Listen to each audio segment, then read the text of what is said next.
first ever factory outlet, Chandanagar, Mukunda Jewelers, opening soon. No making charges. నమస్కారం, welcome to I dream. నేను మీ విజిత. ప్రస్తుతం మనతో పాటు ఉన్నారు ఇస్కాన్ టెంపుల్ నుంచి ప్రణవానంద ప్రభుజీ. ప్రభుజీతో మాట్లాడి ఆధ్యాత్మిక పరంగా ఎన్నో మంచి మంచి విషయాలు తెలుసుకుందాము. మనకు ప్రతి ఒక్కరు కూడా చెప్తుంటారు, మనం చేసుకున్న ఈ జన్మలో చేసుకున్న పాప పుణ్యాల యొక్క ఫలితమే మనం మరొక జన్మలో అనుభవించే ప్రతి ఒక్కటి కూడా ఆధారపడి ఉంటుంది అని చెప్పి. నిజంగా ఎంతవరకు ఆధారపడి ఉంటుంది? ఇదంతా నిజమేనా? ఆధ్యాత్మిక మార్గంలో నడవాలి అనంటే ఎటువంటి మనం నియమాలు పాటించాల్సి ఉంటుంది? ఆధ్యాత్మిక మార్గం వైపు గనక మనం వెళ్తే ఈ కర్మ ఫలాన్ని తగ్గించుకునే అవకాశం ఉంటుందా? ఇలాంటి మంచి మంచి విషయాలు ఇప్పుడు ప్రభుజీతో మాట్లాడి తెలుసుకుందాం. నమస్కారం ప్రభుజీ. నమస్కారం అండి. హరే కృష్ణ. హరే కృష్ణ ప్రభుజీ. ప్రభుజీ చెప్తుంటారు కదా, అందరూ కూడా మనం ఈ జన్మలో చేసుకున్న కర్మలను బట్టే మన మరుసటి జన్మలో అనుభవించే లైఫ్ ఉంటుంది అని చెప్పి.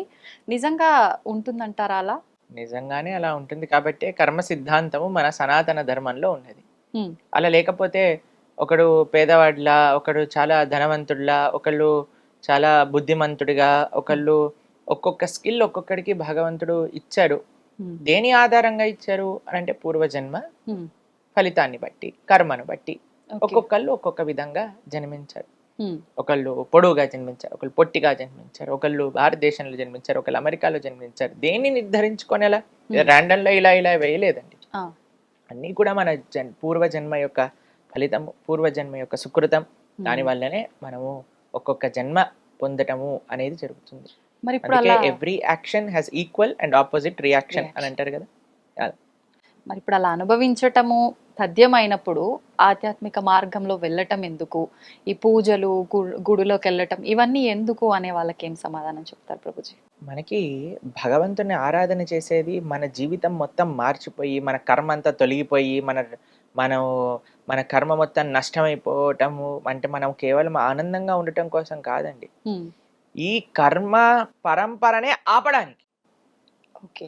మనం భగవంతుని ఆశ్రయించేది ఏదో సుఖం పొందటం కోసం ఆశ్రయించకూడదు. భగవంతుడు ఏం చెప్పాడు? సర్వధర్మాన్ పరిత్యజ్య మామేకం శరణం వ్రజ అహం త్వాం సర్వ పాపేభ్యో మోక్షయిష్యామి మా శుచ. అయ్యా, నువ్వు కంగారు పడకు, నన్ను శరణాగతి చెయ్యి. అసలు ఈ కర్మకే పులి స్టాప్ పెట్టడానికి, మనం కామా పెట్టడానికి ప్రయత్నం చేయొద్దు. అందరూ కూడా ఎలాగైనా సరే ఈ చెడు కర్మను ఆపేసి మంచి ఫలితాలు, మంచి ఆనందాలు, మంచి అనుభూతులు రావాలి. అది జస్ట్ మనం కామా పెడుతున్నాం అంతే. మళ్ళీ స్టార్ట్ అవుతుంది ఆ కర్మ మృత్యు పరంపర అనేది. దాన్ని పులి స్టాప్ పెట్టడానికి ఆధ్యాత్మిక మార్గము. అందుకోసం మనము కంప్లీట్ గా కర్మని తొలగించుకొని భగవంతుడి యొక్క మార్గాన్ని ప్రవేశించడమే భక్తి అని అంటే, శరణాగతి అని అంటే. ఎప్పుడైతే మనం భక్తి శరణాగతి చేస్తామో అసలు మనకి మీరు అంటున్నారు కదా కర్మ ఫలితం కర్మనే ఉండదు, ఇంకా కర్మ ఫలితం అనుభవించాల్సిన అవసరం లేదు. కానీ ఎప్పటి వరకైతే మనం ఈ పుణ్యం చేసినా పాపం చేసినా ఈ ప్రపంచంలోకి రావాల్సింది. క్షీణే పుణ్యే మర్త్యలోకం విశంతి అని అంటారు శాస్త్రంలో. ఇప్పుడు మీరు చూడండి, మీరు ఎప్పుడైనా చిన్నపిల్లల్ని మాల్కి తీసుకెళ్ళి ఉంటారు కదా ఆడిపించడానికి. అప్పుడు మీరు డబ్బులు ఇచ్చి కొంటారు కాయిన్స్. చిన్న చిన్న గేమ్స్లలో కాయిన్స్ వేసారనుకోండి, సపోజ్ ఒక కార్ లాగా ఉంటుంది, అది ఇలా ఇలా ఇలా ఇలా ఊగుతూ ఉంటుంది. మీరు ఒక 100 రూపీస్ పెట్టి 2 కాయిన్స్ కొన్నారనుకోండి, ఆ పిల్లవాడు అంటాడు, అరే అమ్మ అయిపోయింది, నాకు ఇంకా కార్డ్స్ కావాలి, ఇంకా అరే ఎంతసేపు ఆడావో తెలుసారా, ఎంత డబ్బులో తెలుసా, 500 అయిపోయాయి, ఏం పర్వాలేదు, నాకు ఒక నిమిషంలానే అనిపించింది. ఆనందం త్వరగా జరిగిపోతుందండి. ఇంత పుణ్యం చేసామనుకోండి స్వర్గంలో మనం ఇంతసేపు ఉంటాం, ఇంత పాపం చేసామనుకోండి నరకంలో ఇంతసేపు ఉంటాం. ఎందుకో తెలుసా అండి, బాధాకరమైన సిచ్యువేషన్స్ కొద్దిసేపు జరిపినా సరే అమ్మా ఇంకెంతసేపు మనకి ఎక్కువగా అనిపిస్తుంటుంది. కాబట్టి మనకి పుణ్యము సంపాదించి ఆనందంగా ఉంటామా అని అంటే మనం పుణ్యం కోట అయిపోగానే తీసుకెళ్లి మళ్ళీ ఈ ప్రపంచంలో పడేస్తారు. మనం పాపం చేస్తే నరకంలో అనుభవించాల్సి వస్తుంది, మళ్ళీ జన్మలో అనుభవించాల్సి వస్తుంది. మనకి పుణ్యము వద్దు, మనకి పాపము వద్దు. భగవంతుణ్ణి శరణాగతి చేయటం వల్ల మోక్షము పొందటం మనకి ముఖ్యం. భగవంతుడి యొక్క సేవ చేసుకోవటం మనకి ముఖ్యం. అందుకే ఆధ్యాత్మికత. కానీ ఇప్పుడే ఆధ్యాత్మికత అంటే ఎలా మారిపోయింది తెలుసా అండి? ఈ పరిష్కారం చేయండి, మీకుండే కష్టాలు పోయి మీకు సుఖ సంపత్తులు మొత్తం వచ్చేస్తాయి. ఇది ఆధ్యాత్మికత కానే కాదు. ఇది కేవలం భౌతికమైన పుణ్యము మాత్రమే. ఆధ్యాత్మిక మార్గం అంటే పాపానికి సంబంధం లేదు, పుణ్యానికి సంబంధం లేదు. కేవలం భగవంతుడి యొక్క సేవ, భగవంతుడి యొక్క భక్తి. ఇది ఆధ్యాత్మిక మార్గం. అందుకోసం మనం భగవంతుడిని ఆశ్రయిస్తాం, భక్తి మార్గంలో ధర్మ మార్గంలో ముందుకెళ్ళాలి అని సంకల్పం చేసుకుంటాం. ప్రభుజీ, భక్తి శరణాగతి అన్నారు కదా, ఏంటి రెండిటి మధ్య వ్యత్యాసం? భక్తి అంటేనే శరణాగతి, శరణాగతి అంటేనే భక్తి భావనతో ఉండుట. శరణాగతి అంటే స్వామి నేను నీకు చెందిన వాడిని, నీవు తప్ప నాకు ఇంకెవరూ తెలియదు అని ఒక భావన శరణాగతి. శరణాగతి చేశాక ఏం చేయాలి? భగవంతుడి యొక్క భక్తి చేయాలి. భగవంతుడి యొక్క భక్తి అంటే ఏంటి? శ్రవణం కీర్తనం విష్ణు స్మరణం పాద సేవనం అర్చనం వందనం దాస్యం సాఖ్యమాత్మ నివేదనం. చక్కగా భగవంతుడి గురించి వినటం, భగవంతుడి యొక్క నామాన్ని కీర్తన చేయటం, భగవంతుడికి అర్చన చేయటం, ఇలా నవవిధ భక్తి మార్గాలలో భగవంతుని ఆశ్రయించటం. ఇదే భక్తి శరణాగతి అని అంటే. ప్రభుజీ, కలియుగంలో ఇప్పుడు మనకు ధర్మం అనేది ఒకే పాదం పైన నడుస్తుంది, ఆల్రెడీ అంత అధర్మమే నడుస్తోంది అని చెప్పి జరిగే అరాచకాలు ఘోరాలు చాలా చాలా చూస్తున్నాం. మరి ప్రస్తుతమే ఇలా ఉంటే ఇంకా ముందు ముందు ఎలా ఉండబోతుంది అంటారు? ఇంకా మనకి నిజంగా చెప్పాలి అంటే ఇది సంధికాలము అని అంటారు. అంటే ద్వాపర యుగానికి కలియుగానికి 5 నుంచి 10,000 సంవత్సరాలు సంధికాలం. అంటే ఇట్ ఈస్ జస్ట్ ట్రైలర్. ఇంకా సినిమా ఉంది ముందు ముందు. కాబట్టి ఇప్పుడు కానీ ఈ ట్రైలరే ఇక్కడ ఉంది. అమ్మో కలియుగం ఇలా పెరిగిపోయింది, ఇలా పెరిగిపోయింది, భక్తి చేయలేమని ఇప్పుడే అనుకుంటే ముందెళ్ళైతే ఇంకా చేయలేం. అందుకే మేము అందరికి చెప్పేది ఏంటంటే ఇప్పుడే ఇలా ఉంటే ఇంకా ముందు ముందు ఎలా ఉంటుంది. కాబట్టి ఈ జన్మను వదిలేసుకోకండి. ఈ జన్మ వదిలేసుకొని మళ్ళీ మనం పుట్టామనుకోండి, అప్పుడు ఎవ్వరు ఐ డ్రీమ్స్ టీవీలో భగవంతుడి గురించి చెప్పేవాడు ఉండరు అనమాట. అప్పుడు అందరూ సినిమాల గురించి సీరియల్ గురించి మాట్లాడే వాళ్ళే ఉంటారు. కాబట్టి మనకి ఇప్పుడు కలియుగంలో స్టార్టింగే ఇది. ఇంకా స్టార్టింగ్ లో ఉన్నాం కాబట్టి ఇంత ప్రభావం అనిపిస్తుందా మీకు? అందుకోసమే మనం జాగ్రత్తగా, అందుకే మనం అంటాం కదా దీపం ఉన్నప్పుడే ఇల్లు చక్కబెట్టుకోవాలని. అందుకే ఈ జన్మలోనే ఎంత వీలైతే అంత ఆధ్యాత్మిక మార్గంలోకి మనం వచ్చి భౌతికత ఎన్నో జన్మలు మనం భౌతిక సంసారం చేసేసామండి, దాన్ని పక్కన పెట్టి ఆధ్యాత్మిక మార్గంలో ముందుకెళ్ళడానికి ప్రయత్నం చేయాలి అని ఎందుకు చెప్తున్నాము అని అంటే ఇది ఇంకా స్టార్టింగ్ టైమే ఇలా ఉంది. ఇంకా ముందు ముందు వెళ్ళాక ఎలా ఉంటుందో ఆలోచన చేయండి. కాబట్టి అందరూ చాలా జాగ్రత్తగా ధర్మ మార్గంలో ముందుకెళ్ళాలి. ఈ సమయంలో మనకున్న అదృష్టం ఏంటో తెలుసా అండి, ఇంతమంది యొక్క ఆధ్యాత్మిక తత్వ మధ్యలో మనం ఉన్నాం. ఇంకా మనం హరినామ సంకీర్తన జరుగుతుంది, యజ్ఞాలు జరుగుతున్నాయి, ఆలయాలు ఉన్నాయి, జనాలు వస్తున్నారు ఆలయాలకి, వ్రతాలు పూజలు అన్ని జరుగుతూ ఉన్నాయి. ఇంకా ముందుకు వెళ్తూ వెళ్తూ వెళ్తూ ఉంటే ఇవన్నీ తగ్గిపోతాయి. అందుకోసం చాలా జాగ్రత్తగా ఉండాలి. అవును, అందుకనే ప్రతిసారి కూడా ఆధ్యాత్మిక మార్గంలో వెళ్ళాలి పుణ్యాలు చేసుకోవాలని చెప్తుంటారు ప్రభుజీ. ప్రభుజీ, భగవంతుడు సర్వత్రా ఉన్నాడు, ప్రతి ఒక్కరిలో భగవంతుడు ఉన్నాడు, ఎక్కడ చూసినా భగవంతుడు ఉన్నాడు, భగవంతుడు లేని ఒక ప్లేస్ అనేదే లేదు అంటుంటారు కదా. మరి భగవంతుడు అంతటా ఉన్నప్పుడు ఎందుకు ప్రత్యేకంగా ఆలయాలకి గుళ్ళోకి వెళ్ళి భగవంతుని దర్శనం చేసుకోవాలంటారు? గాలి అంతటా ఉంది కదండి, కానీ మన కార్లో టైర్లో పంచర్ అయింది అనుకోండి, మనం ఈ పంచర్ షాప్కి వెళ్ళి అక్కడ ఎందుకు గాలి కొట్టించుకుంటాం? గాలి అంతటా ఉంది, గాలి కొట్టించుకుంటారా మీరు ఎప్పుడైనా వెహికల్లో? ఇక్కడ నుంచి గాలి ఇలా పట్టుకొని లోపలికి పంపించచ్చు కదా. సాధ్యపడదు కదా. ఎందుకు సాధ్యపడదు? గాలి అంతటా ఉంది కదా. అవును, సాధ్యపడదు. భగవంతుడు కూడా అంతటా ఉన్నాడు. గాలి షాప్ లో ఎలా అయితే ఎయిర్ కాన్సన్ట్రేటెడ్ గా ఒక దగ్గర ఉంటుంది కాబట్టి అది ఈజీగా మనం పెనిట్రేట్ అవుతుంది.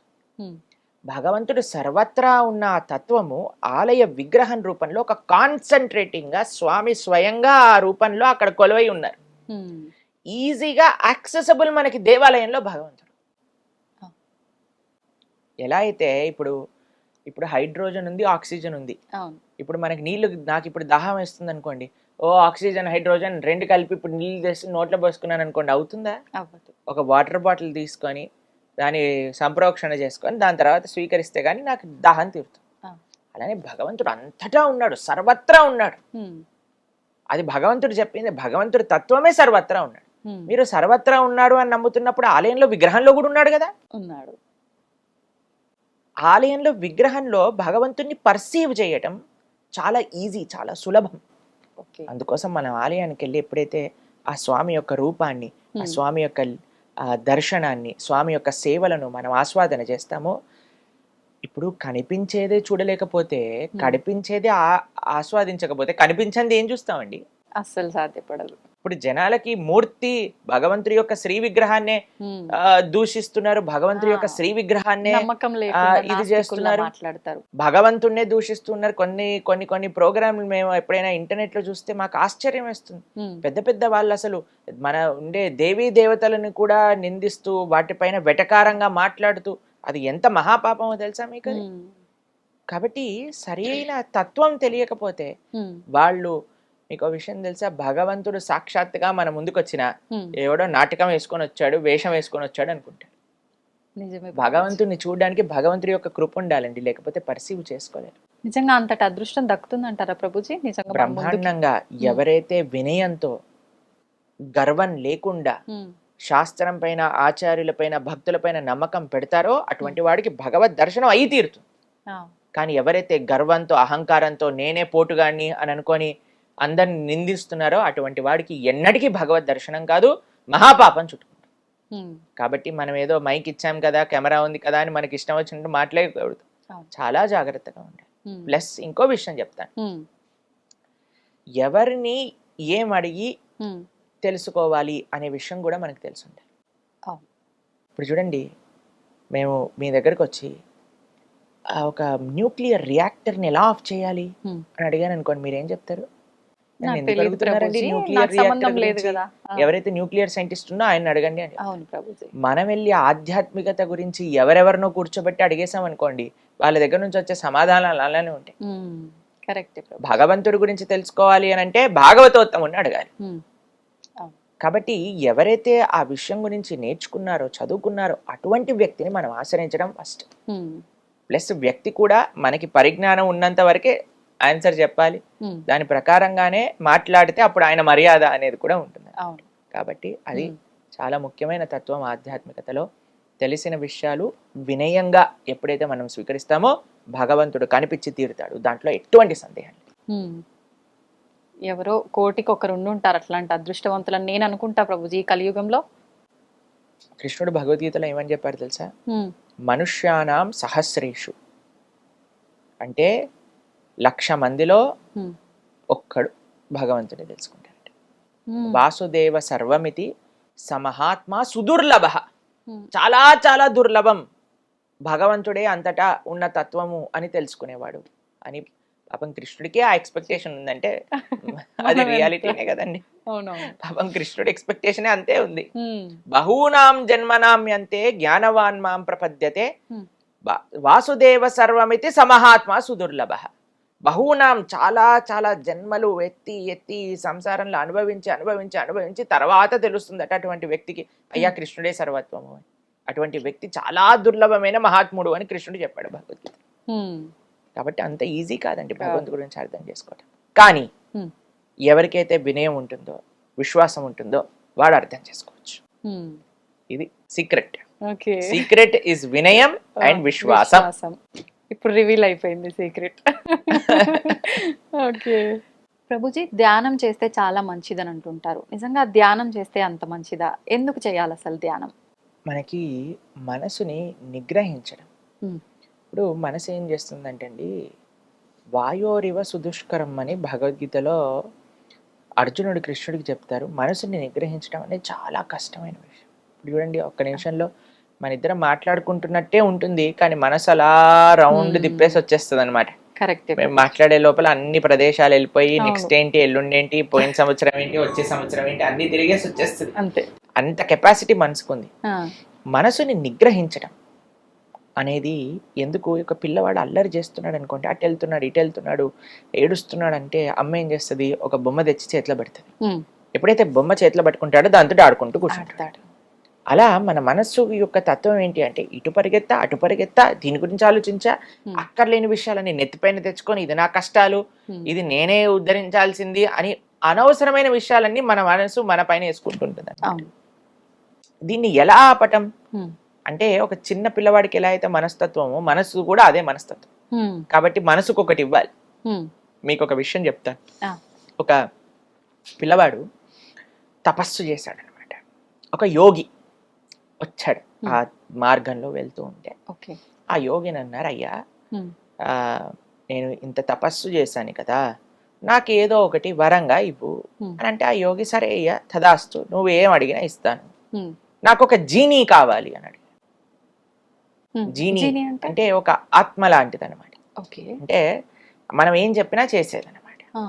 అయితే ఈయన ఏం చెప్పాడంటే ఈ జీనీని ఇస్తాను కానీ ఒక రూల్ ఉంది దీనికి, ఎప్పుడైతే నువ్వు దీనికి పని చెప్పవో అప్పుడు నేను చంపేస్తుంది.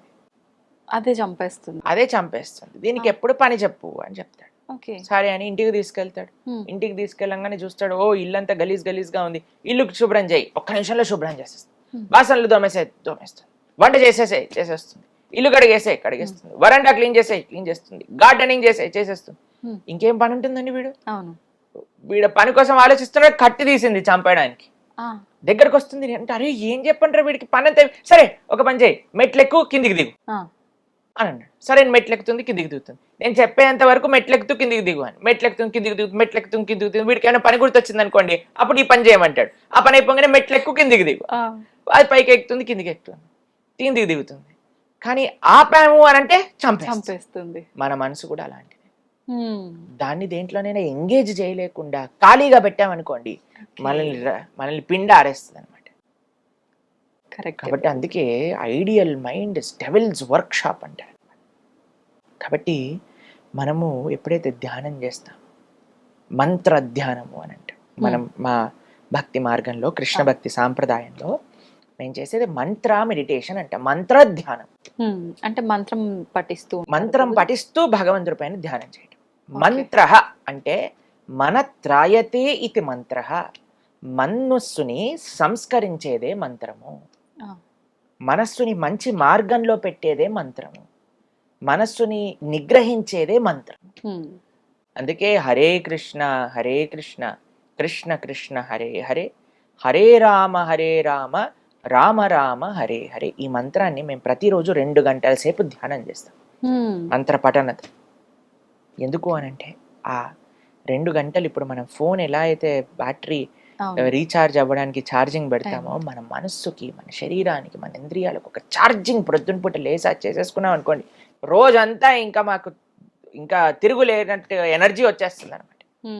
ఇప్పుడు చూడండి ఈ రోజు మీతో మాట్లాడేటప్పుడు ఇది నాది 6వ ప్రోగ్రామ్. ఎంత ఎనర్జెటిక్ గా ఉన్నారు. ఎలా వచ్చింది ఎనర్జీ అంటే ఆ కరెంట్ వైర్ లో కరెంట్ వేలు పెట్టామనుకోండి, ఆ కరెంట్ షాక్ తో ఇలా ఊగిపోతాం కదా. కృష్ణ ఈ సోర్స్ ఆఫ్ పవర్. ఆయనతో మనం కనెక్షన్ పెట్టుకోవటం ఏంటి అంటే ఆయన నామాన్ని జపం చేయటం. ఎప్పటివరకైతే ఆ పవర్ కనెక్టెడ్, ఇప్పుడు చూడండి మీరు ఫోన్ కి ఛార్జింగ్ పెట్టి ఎన్ని రీల్స్ తిప్పినా సరే ఏం అవ్వదు. కాబట్టి అలా ఆ పవర్ కనెక్షన్ ఉంచుకోవటమే మంత్ర. మనత్రాయతే ఇది మంత్ర. కాబట్టి మంత్ర జపం, సాధన ఇవన్నీ ఉండటం చేత మనస్సు నిగ్రహం. అందుకే ఆధ్యాత్మిక మార్గంలో ఈ మంత్రం అనేది అంత ముఖ్యం అన్నమాట. కాబట్టి ఈ హరే కృష్ణ మహామంత్రం, హరే కృష్ణ కృష్ణ కృష్ణ హరే హరే, హరే రామ రామ రామ హరే హరే, ఇది షోడశాక్షరనాంనాం కలి కల్మషనాశనం నాతర పరతరోపాయ సర్వవేదేషు దృశ్యతి అని అంటే. కలి కల్మషాన్ని, కలి అన్నిటికంటే పెద్ద స్థానం ఏంటో తెలుసండి, కలి ఉండేది మనసు. కాబట్టి ఆ కలి ప్రభావం మొత్తం కూడా బయటికి తీసేస్తుంది. ఈ మంత్రానికి అంత శక్తి ఉంటుంది. కాబట్టి అందరూ చక్కగా జపం చేయండి, మనసుని మంచి మార్గంలో పెట్టండి. ప్రభుజీ, కొత్తగా ధ్యానం చేయాలనుకునే వాళ్ళు ఇందాక మీరు చెప్పినట్టుగా ఒక్క దగ్గర ఏకాగ్రత అనేది పెట్టలేకపోతుంటారు. రకరకాల ఆలోచనలు, ఎన్నో రకాల జరిగినాయి, జరగబోయేవి వస్తూనే ఉంటాయి కళ్ళ ముందరికి. ఎంత చేద్దామన్నా కుదరదు. అలాంటి వాళ్ళ పరిస్థితి ఎలా సాధ్యపడుతుంది? మనసు పని ఆలోచించటం, మీ పని మంత్రాన్ని జపించటం. అంతే, మనసుని పట్టించుకోవద్దు. మంత్రాన్ని జపం అంటే ఏంటో తెలుసా అండి? మనం మంత్రాన్ని ఎలా జపించాలి అంటే మన చెవులకి వినపడాలి. మనం అనే మంత్రం మనకి వినిపించాలి. హరే కృష్ణ కృష్ణ కృష్ణ హరే హరే, హరే రామ రామ రామ హరే హరే. మన మంత్రం మనం వింటున్నామా? అదే మన ధ్యాస. మనసు అక్కడ వెళ్ళండి, ఆస్ట్రేలియాకి వెళ్ళనివ్వండి, యూకేకి వెళ్ళనివ్వండి, అమెరికాకి వెళ్ళనివ్వండి, అది పడివ్వండి. మనం ఎప్పుడైతే ఇలా మెల్లమెల్లగా మంత్రాన్ని వింటూ వింటూ వింటూ జపిస్తూ ఉంటామో, ఇప్పుడు చూడండి పిల్లలు అల్లరి చేస్తున్నప్పుడు వాళ్ళు ఏమనుకుంటారంటే అమ్మ ఏదో కిచెన్లో బిజీగా ఉంది, నాన్న ఆఫీస్ పని చేసుకుంటున్నాడు కాబట్టి అటు ఇటు వెళ్తున్నాడు. తను ఒకసారి అమ్మ ఏయ్ అన్నదనుకోండి, వాళ్ళు అక్కడ ఉంటారు. మంత్రం ఏం చేస్తుంది, మనసు ఇటు ఇటు అటు ఇటు పరిగెత్తుంది. హరే కృష్ణ అనగానే అయ్యో వీడు ఏం చేస్తున్నాడు, గమనిస్తున్నాడా నన్ను నేను అటు ఇటు పరిగెత్తుతున్నానని వచ్చి మన దగ్గర కూర్చుంటుంది. మెల్లమెల్లగా మెల్లమెల్లగా మెల్లమెల్లగా ఆ సాధన వల్ల మనసు మన దగ్గరకు వస్తుంది. ఫస్ట్ మనసు గురించి పట్టించుకోకండి, మంత్రం పైన ఫోకస్ పెట్టండి. మంత్రం ఎప్పుడైతే మనం అధ్యయనం చేస్తున్నామో మనస్సు కూడా మన దగ్గరకు వచ్చి కూర్చుంటుంది, చక్కగా మనం చెప్పిన మాట. సమయం పడుతుంది, ఓపిక అవసరం. సమయం చూసుకోవాలంటారా ప్రభుజీ ధ్యానం చేయటానికి? కరెక్ట్ సమయం ఏంటంటారు? తెల్లవారుజామున సత్వగుణంలో ఉన్నప్పుడు అన్నిటికంటే బెస్ట్. ఎందుకంటే ఒకసారి టైం ప్రోగ్రెస్ అవుతూ ఉంటే మీకు తెలుసు, అవును, పిల్లలు, స్కూలు, ఇంట్లో పనులు, వంటలు, ఆఫీసులు, పరిగెత్తటం, అప్పుడు వచ్చి మిమ్మల్ని ప్రశాంతంగా కూర్చొని జపం చేయమంటే మీకు అవుతుందా చెప్పండి? అస్సలు కుదరదు. కాబట్టి ఇవన్నీ స్టార్ట్ అవ్వక ముందే మనం జపం చేయాలి. లేకపోతే మనం జపం హరే కృష్ణ హరే కృష్ణ పాలు లోపల పెట్టు, రామ్ రామ్ హరే హరే, తొందరగా వెళ్ళు బస్ టైం అయిపోయింది, ఇలా అయిపోతుంది. అవునవును. కాబట్టి ఎవరు లేవక ముందే మనం లేస్తే మన ఆధ్యాత్మిక సాధన నడుస్తుంది, లేదంటే ఉపయోగమే లేదు, ఎన్నాళ్ళు చేసినా వ్యర్థం. ఇప్పుడు ఎంత మనము యాక్టివ్ అయిపోయాం అనుకోండి, ఈ రోజులో అందరూ యాక్టివ్గా ఉన్నారనుకోండి, మనం కూడా యాక్టివ్ అవ్వాల్సి వస్తుంది. అవును. ఇప్పుడు రాత్రిపూట వెళ్ళి సాధన చేసుకుంటామంటే అలసిపోతారు కదా. ప్రొద్దునంతా మనం పని చేసో చదువుకోనో వెళ్ళి వెనకాలకి వెళ్ళి అప్పుడు నేను జపమాలు పట్టుకుంటే ధ్యానంగా చేసేది యోగ నిద్ర. కాబట్టి ప్రొద్దున పూట తెల్లవారుజామున త్వరగా పడుకొని త్వరగా లేచి స్నానం చేసి దేవుడి దగ్గర దీపం పెట్టుకొని కూర్చొని జప అనుష్ఠానం చేయండి, అసలు తిరుగులేని శక్తి మీ సొంతం అవుతుంది. ప్రభుజీ, మనం తీసుకునే ఆహారాన్ని బట్టి కూడా మన ఆలోచన విధానం ఆధారపడి ఉంటుందంటారు కదా. అలా అయితే శాకాహారం భోజనం మాత్రమే తీసుకునే వాళ్ళు ఉంటారు, వాళ్ళు అంత సాత్వికంగా ఉన్నట్టుగా ఏం కనిపించరు కదా, మరి ఆహార ప్రభావం ఉన్నట్టు ఎలా? సాత్వికమైన ప్రవృత్తి కావాలి అని అంటే సత్వగుణంలో ఉండాలి. అది కేవలం ఆహారం కాదు, ఇంకా చాలా ఫ్యాక్టర్స్తో. మీకు ఒక విషయం చెప్తాను. ఈ ప్రపంచం నుండి ప్రతి వస్తువు కూడా సత్వ రజస్ తమో గుణములలో కేటగరైజ్ చేసి ఉంటుంది అనమాట. చూడండి, కేవలం శాకాహారం తిని DJ sound dim dim dim dim అని డీజే సౌండ్ విన్నాడు అనుకోండి, వాడు సత్వగుణంలో ఉన్నవాడు కాదు. కాబట్టి సత్వము అనంటే ఒక ఎంటైర్ సిస్టమ్ ఆఫ్ సత్వ. సత్వగుణంలో ఉండే వ్యక్తి ఏం చేస్తాడు, తెరవారుజాములు లేస్తాడు, స్నానం చేసుకుంటాడు, ప్రతిరోజు దేవాలయానికి వెళ్తాడు, చక్కగా సాత్వికమైన ఆహారాన్ని. ఇప్పుడు అన్ని సత్వగుణంలో ఉండే వస్తువులన్నీ కూడా మనస్సు పైన ప్రభావం చూపిస్తుంది. అన్నిటికంటే పెద్ద ఫ్యాక్టర్ ఆహారం, ఇది గమనించాలి. ఆహారం ఒక్కటే ఫ్యాక్టర్ కాదు. అర్థమైందా మీకు రెండిట్లో ఉండే డిఫరెన్స్? అర్థమైంది ప్రభుజీ. కాబట్టి ఆహారం అన్నిటికంటే ముఖ్యమైన ఫ్యాక్టర్. ఎవరైనా కానీ మా తమో గుణం రజోగుణం అంటే మాంసాహారాదులు కానీ మద్యము కానీ ఇటువంటి సేవించారనుకోండి, వాళ్ళకి సత్వగుణంలోకి రావటం చాలా చాలా కష్టం, చాలా అంటే చాలా కష్టం. కాబట్టి ఎవరైనా ఈ మానవ జన్మని చక్కదిద్దుకోవాలి అని అనుకున్న వారు ఎవరైనా ఉంటే సాత్వికమైన ఆహారాన్ని తీసుకోవటమే శ్రేయస్కరం. మాంసాహారము మహాపాతకములలో ఒకటి అని శాస్త్రములో చెప్పున్నది. కాబట్టి మనం ఎప్పుడు కూడా మాంసాహారం వైపు వెళ్లకుండా కూరగాయలలో కూడా సత్వరజస్ తమో గుణములు, ఉల్లిపాయలు తమో గుణం రజో గుణానికి చెందినవి. కాబట్టి ఇప్పుడు ఆహారంతో పాటు మిగతావన్నీ కూడా మనం దృష్ట్యా పెట్టుకుంటే అప్పుడు మనకి మంచి సత్వగుణంలో ఉన్న వాళ్ళం అవుతాం. ఇప్పుడు మీకు ఒక విషయం చెప్తానండి. ఇప్పుడు ఆధ్యాత్మిక మార్గంలో ఉన్న వాళ్ళకి కొన్నిసార్లు మీరు అనుకోవచ్చు, అరే వీళ్ళకి కోపం ఉంది కదా, అరే ఈయన ఇలా మాట్లాడుతున్నాడు కదా, అలా అనుకున్నారనుకోండి. మీకు ఒక విషయం చెప్తాను. ఒక వ్యక్తి రోగం ఉన్నది, ఓకేనా, నడుము నొప్పి ఉంది, కాళ్ళ నొప్పి ఉంది, తలనొప్పి ఉంది, జ్వరంగా ఉంది, గొంతు నొప్పి ఉంది, థ్రోట్ ఇన్ఫెక్షన్ లాగా అనిపిస్తుంది, ఇంట్లోనే కూర్చున్నాడు. ఇంకా పెరుగుతుంది రోగం. పక్కింట్లో ఇంకొకటి కూడా అదే సిమ్టమ్స్ ఉన్నాయి. ఆయన డాక్టర్ దగ్గరికి వెళ్ళి జాయిన్ అయ్యాడు. డాక్టర్ అన్నాడు, నువ్వు సెలైన్ పెట్టుకో, ఈ మెడిసిన్ వేసుకో అని. ఇప్పుడు సెలైన్ పెట్టి మెడిసిన్ వేసుకున్న మరుక్షణం మొత్తం రోగం పోతుందా? టైం పడుతుంది, కొద్దిగా టైం పడుతుంది. ఆధ్యాత్మిక మార్గంలో ప్రయాణించే వ్యక్తి రోగం ఉంది అని తెలుసుకొని డాక్టర్ దగ్గర వెళ్ళిన వ్యక్తి.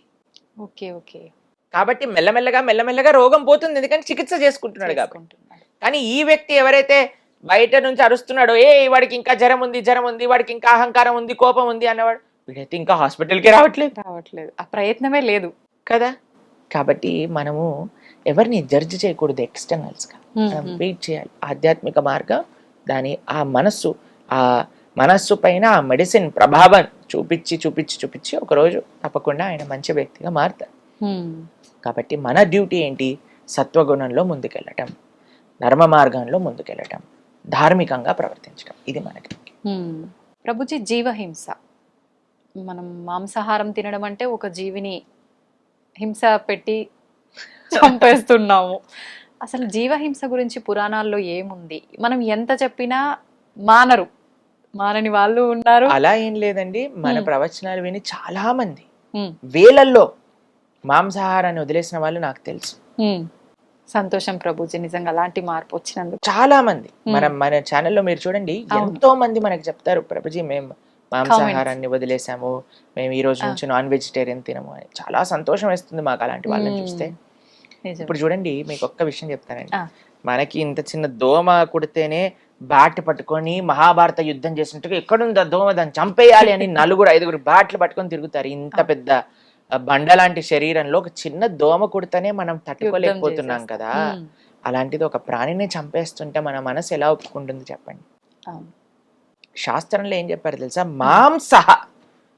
మాంసం అని మనం అంటూనే దాని యొక్క అర్థం ఏంటి అని అంటే, నేను నిన్ను ఎలా అయితే చంపుతానో నువ్వు నన్ను అలా చంపడానికి నేను నీకు పర్మిషన్ ఇస్తున్నా.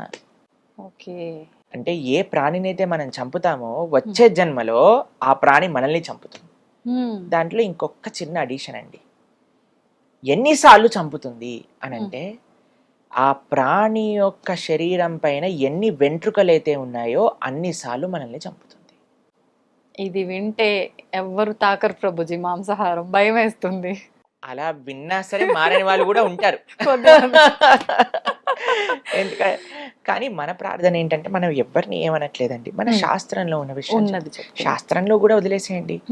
మనం ఇప్పుడు చూడండి, ఏ ప్రాణి అయినా చావడానికి పుడుతుందా చెప్పండి? లేదు. ఇంట్లో కుక్కలను పెంచుకుంటారు, ఎంత అల్లారు ముద్దుగా పెంచుకుంటారు. అమ్మో మై డాగి అని. ఇప్పుడు కుక్క అన్నా సరే వాళ్ళ కోపం వస్తుంది. అవును ప్రభుజీ. ఎందుకు? దానికి ఇంకా ఒక మేకకి ఏం డిఫరెన్స్ ఉంది చెప్పండి? అది ప్రాణి ఇది ప్రాణి కదా, అది జంతువు ఇది జంతువు కదా. ఇది పిల్లలు పెడుతుంది, అది పిల్లలు పెడుతుంది. దీదెంత ప్రేమగా చూసుకుంటుందో పిల్లల్ని అది కూడా అంతే ప్రేమగా చూసుకుంటుంది కదా. ఒక ఆవుకి ఒక కుక్కకి తేడా ఏముంది? ఒక పందికి ఒక కుక్కకి ఏం తేడా ఉంది? ఒక కోడికి ఒక కుక్కకి ఏం తేడా ఉంది? ఒక కుక్కకి ఒక మనిషికి ఏం తేడా ఉంది? అన్నిటికీ ప్రాణి, అన్నిటికీ ఫీలింగ్స్ ఉన్నాయి, అన్నిటికీ పెయిన్ ఎక్స్ప్రెస్ చేసే ఒక మెంటాలిటీ ఉన్నది. అందరికీ ఇప్పుడు మేకని చంపాలంటే అది వచ్చి చంపు చంపు చంపు, నేను నీకోసమే పుట్టాను, నన్ను కత్తి తీసుకొని చంపేయని మనల్ని ప్రాధేయపడుతుందా చెప్పండి? లేదు. ఏడుస్తాయి ప్రాణులన్నీ ఎవరైనా తన ముందు జరిగేది ఏదైనా చూసాననుకో. కాబట్టి ఆ నెగిటివిటీ, ఒక ప్రాణి చనిపోతుందంటే ఎంత ఏడుపు, ఆ ఘోష, అదంతా మన లోపలికి వచ్చి మనం కూడా తయారవుతాం. కాబట్టి మాంసాహారం తిననే కూడదు. ఇది చూడండి, మీకు ఒక విషయం చెప్తాను. ఆధ్యాత్మికంగా నో వే మాంసాహారం తినటం. Okay, big no. సెకండ్, మానవత్వ రూపంలో ఆలోచించినా సరే మాంసాహారం అనేది చాలా పెద్ద క్రైమ్ అది. మూడో విషయం చెప్తాను, ఎన్వైరన్మెంటల్ విధంగా ఆలోచించామండి. ఒక 300 మంది తినే తిండిని ఒక ప్రాణికి తినిపించి ఆ ప్రాణిని చంపి ఒక 20 మంది తింటారు. అంటే ఎంతమంది ఆహారం వేస్ట్ అవుతుందో ఇక్కడ చూడండి. కేవలం ఒక 50 మంది 20 మంది తినే తిండికి 350 మంది తినే తిండిని ఒక ప్రాణికి తినిపిస్తున్నాం. ఎన్వైరన్మెంటల్ ఇంబ్యాలెన్స్ అవ్వడానికి ఇది చాలా పెద్ద కారణం.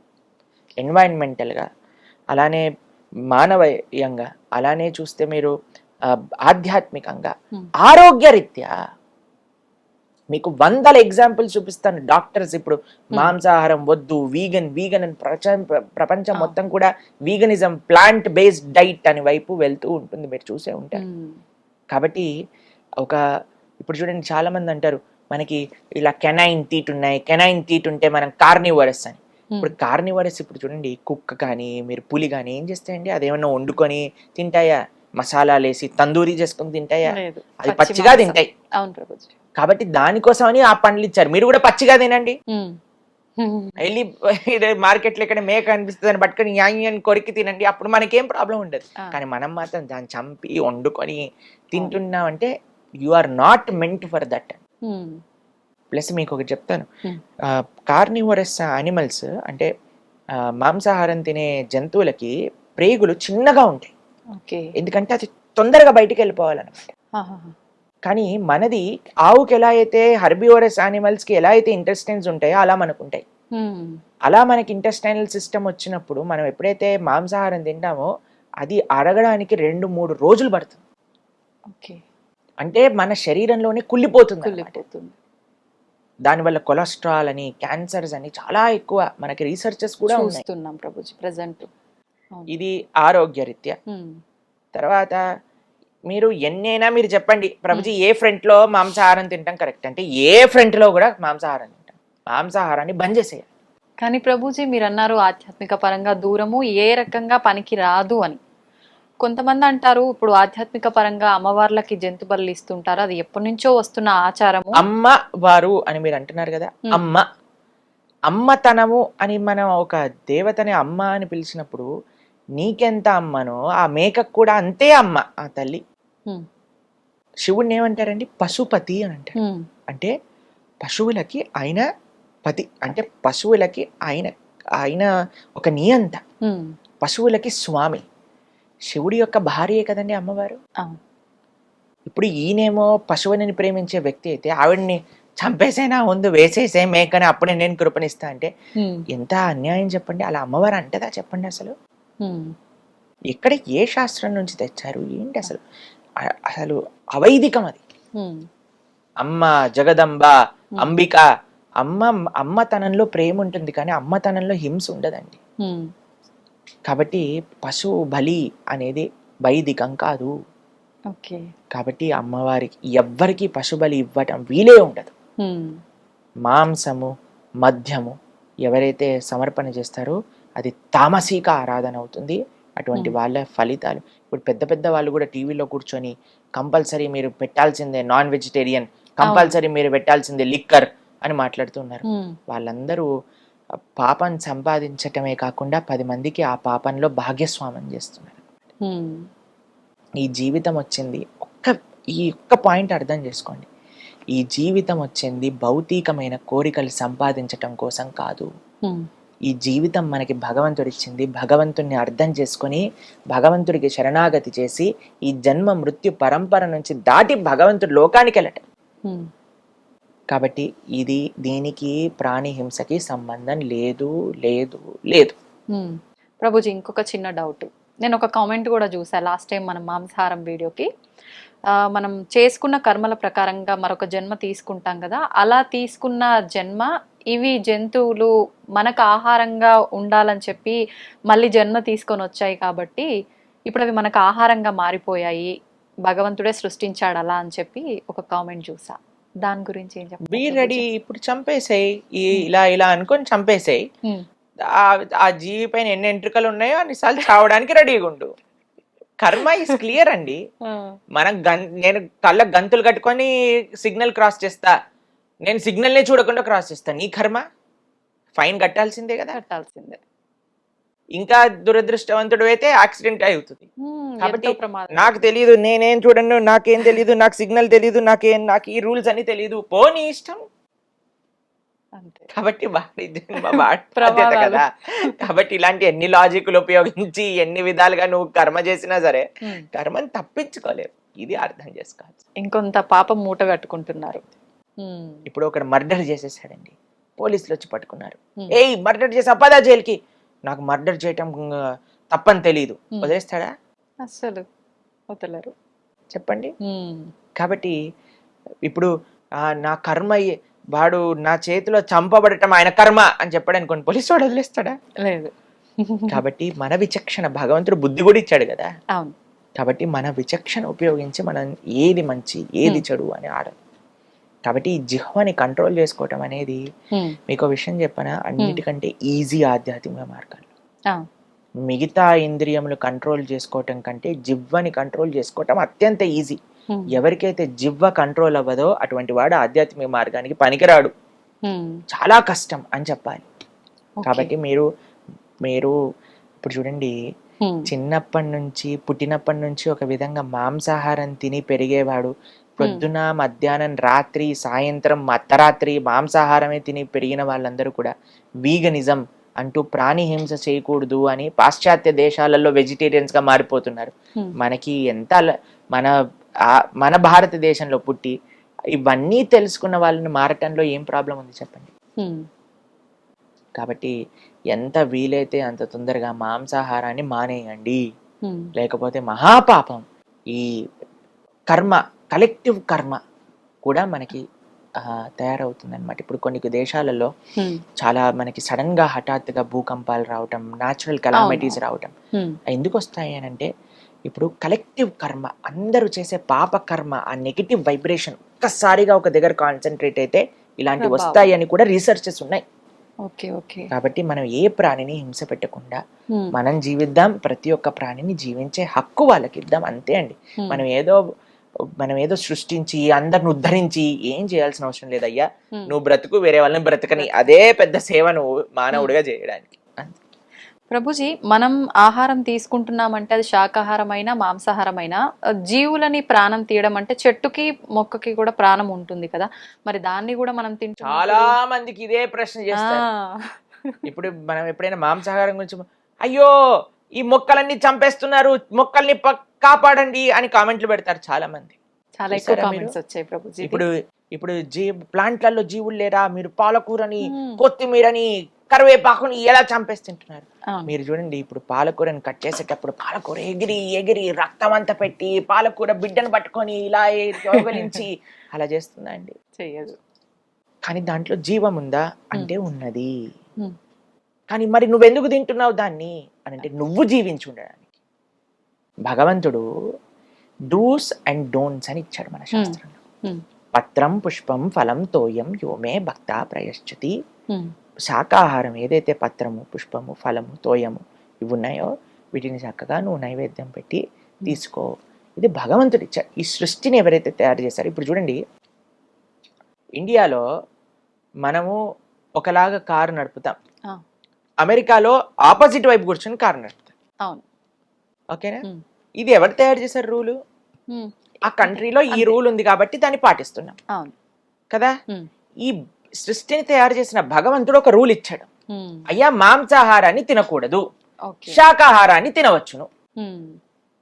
ఓకేనా? క్లియర్ గా ఉంది. కాబట్టి ఆయన ఇచ్చిన రూల్ ప్రకారంగా, ఆయన ఇచ్చిన ఇన్స్ట్రక్షన్స్ లో అహింస అని అంటే లీస్ట్ హింస. అహింస అంటే అన్నిటికంటే తక్కువ హింస.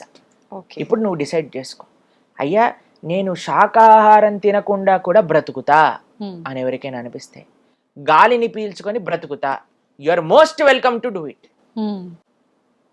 కానీ ఎవరైనా అయ్యా మాంసాహారం తినలేకపోతే మరి నేనేం తినాలి? నువ్వు శాకాహారాన్ని తినచ్చు, బ్రతుకు, ప్రేమని పంచు, ధర్మాన్ని ఆచరించు అని భగవంతుడు.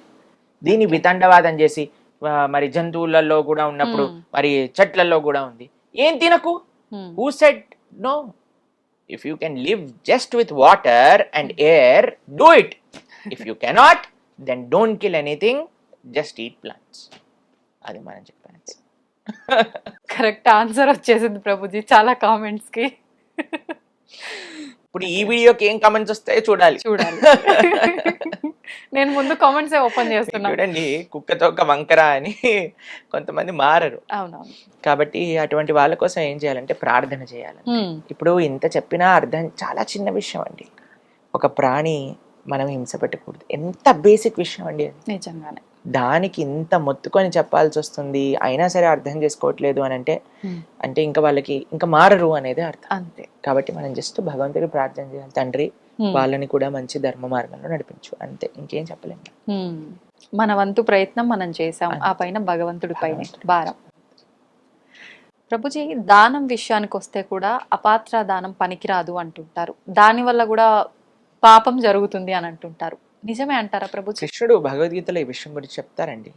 ఎవరికైతే పాత్రత లేదో వాళ్ళకి దానం ఇవ్వకూడదు. ఇప్పుడు చూడండి, ఒక ఆయన వచ్చి మిమ్మల్ని డబ్బులు అడిగాడు, 100 రూపాయలు ఇచ్చారనుకోండి, వాడు వెళ్ళి సిగరెట్ తాగి మందు కొట్టాడు అనుకోండి, వాడి వచ్చిన పాపం కూడా మీ దగ్గరికి వచ్చేస్తుంది.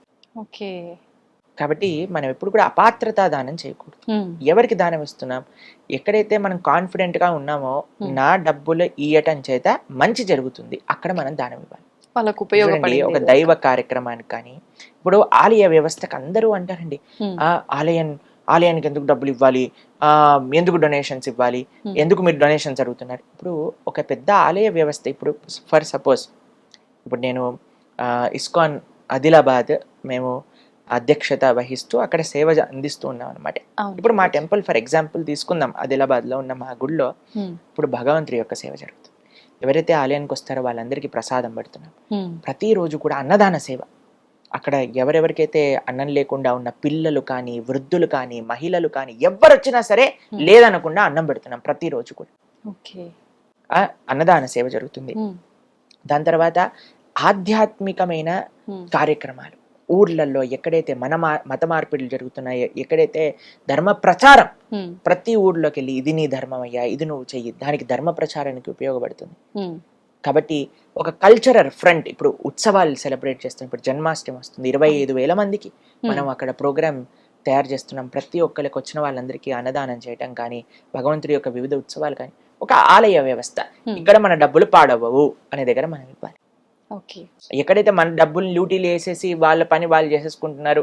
ఇప్పుడు చూడండి, కొంతమంది చెప్తారు, అది ఎంతవరకు కరెక్టో తెలియదు, మన టెంపుల్లో వేసే హుండీలో డబ్బులన్నీ కూడా గవర్నమెంట్ వేరే వేరే స్కీమ్లలోకి వేరే వేరే దాంట్లోకి వాడేస్తుంది, అది వేరే మతాలకు కూడా వాడేస్తుంది, పిచ్చి పిచ్చి తప్పుడు పనులకు కూడా వాడేస్తుంది అని కూడా చాలా మంది చెప్తుంటారు.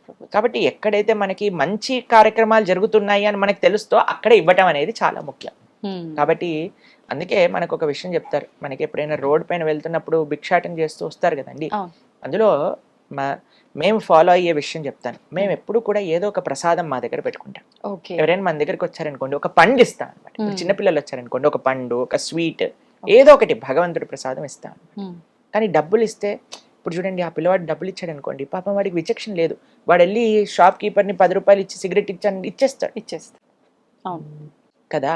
కాబట్టి మనం కరెక్ట్ కైండ్ ఆఫ్ దానం ఇవ్వండి, రాంగ్ దానం రాంగ్ వ్యక్తికి ఇవ్వకండి. ఇది మనం చెప్పేది. ఈ మధ్య చాలా మంది ఫుడ్ ఇస్తే తీసుకొని వాళ్ళు కూడా ఉన్నారు ప్రభుజీ. మేము ప్రసాదం ఇచ్చినా కొన్నిసార్లు యాక్సెప్ట్ చేయరన్నమాట, కానీ మేము చెప్తాం అలాంటి వాళ్ళంటే నిజంగా ఆ భావన ఉన్నప్పుడు ఏది ఇస్తే అది స్వీకరించాలి కదండి. కాబట్టి మనం చాలా జాగ్రత్తగా ఉండాలి. ముఖ్యంగా చిన్నపిల్లల్ని పాడు చేసేస్తున్నట్టుగా అవుతుంది. కాబట్టి వాళ్ళని ఏ విధంగా, వాళ్ళని విద్య ఇవ్వటమా, లేదా వాళ్ళకి అన్నం పెట్టటమా కడుపు నిండా, అలాంటివి చూడొచ్చు. కానీ డబ్బులు ఇస్తే ఎలాగైనా సరే అవి పాడైపోయే ఛాన్సెస్ చాలా ఉన్నాయన్నమాట. అందుకోసం కొద్దిగా జాగ్రత్తగా ఉండాలి. కానీ మీకు ఒక విషయం చెప్తాను, ఎవరైనా మన ముందొచ్చి చెయ్యి చాపాక ఇవ్వకుండా ఉండకూడదు. కాబట్టి 2 ఆప్షన్స్ ఉన్నాయి. మనం ఆహారం ఇచ్చి పుణ్యాన్నైనా తీసుకోవచ్చు, లేదా మన డబ్బులు ఇచ్చి పాపకరమైన తీసుకోవచ్చు.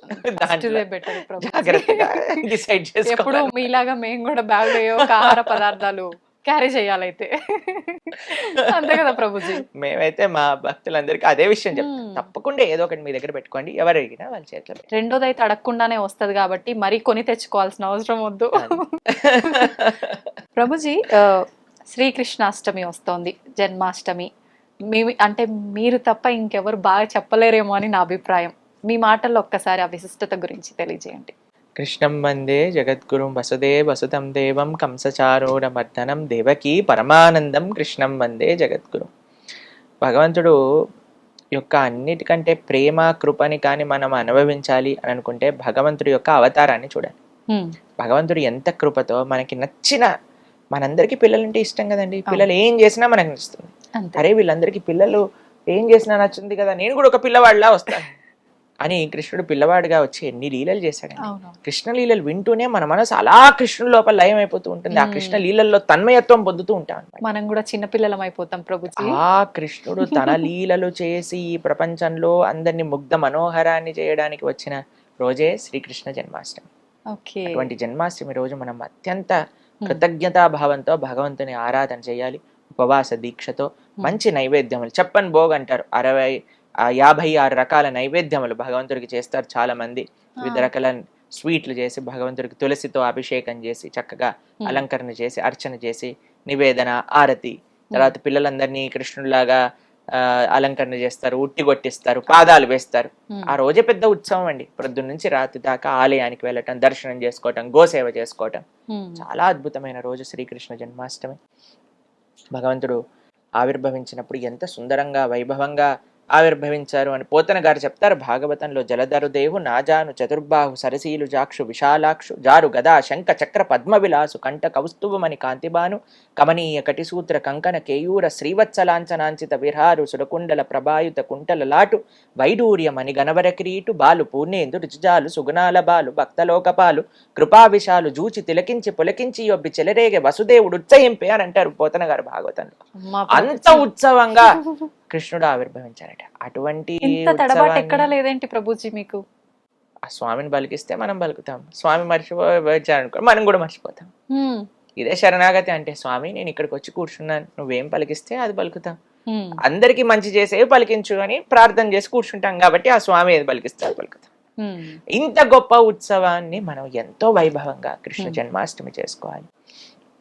కృష్ణుడి లోకానికి అందించిన గీత, కృష్ణుడి లోకానికి అందించిన లీలలు మహా అద్భుతమైనవి. కాబట్టి మీరందరూ చక్కగా శ్రీకృష్ణ జన్మాష్టమి చేసుకొని ఆ భగవంతుడి యొక్క పరిపూర్ణ కృపా కటాక్షాలు మీ అందరిపైన ఉండాలని ప్రార్థన చేస్తూ కృష్ణం వందే జగద్గురుం. హరే కృష్ణ. ప్రభుజీ మనకు శ్రావణ మాసం ఆల్రెడీ ప్రారంభం అయిపోయింది. శ్రావణ మాసం అనగానే శుభకార్యాలు చాలా రకాల, ఆ నెలంతా ఒక పండగ వాతావరణం. ఆ విశిష్టత గురించి తెలియజేయండి. శ్రావణమాసంలో వరలక్ష్మి వ్రతం చేస్తూ ఉంటారు అందరూ. లక్ష్మీదేవి యొక్క కృపా కటాక్షాలు మొత్తం మన పైన వచ్చేయాలి. ఉమ్, కానీ ఒక విషయం ఆలోచించండి, ఆ లక్ష్మీదేవి ఏం చేస్తుంది? నారాయణుడి యొక్క పాద సేవ చేస్తుంది. అవును. కాబట్టి మన గోలు లక్ష్మీదేవిని ప్రార్థన చేయటంలో నారాయణుడి యొక్క సేవ మనకు కావాలి అని మనం ఓకే. భావన చేస్తూ ప్రార్థన చేస్తే, ఎందుకంటే ఇప్పుడు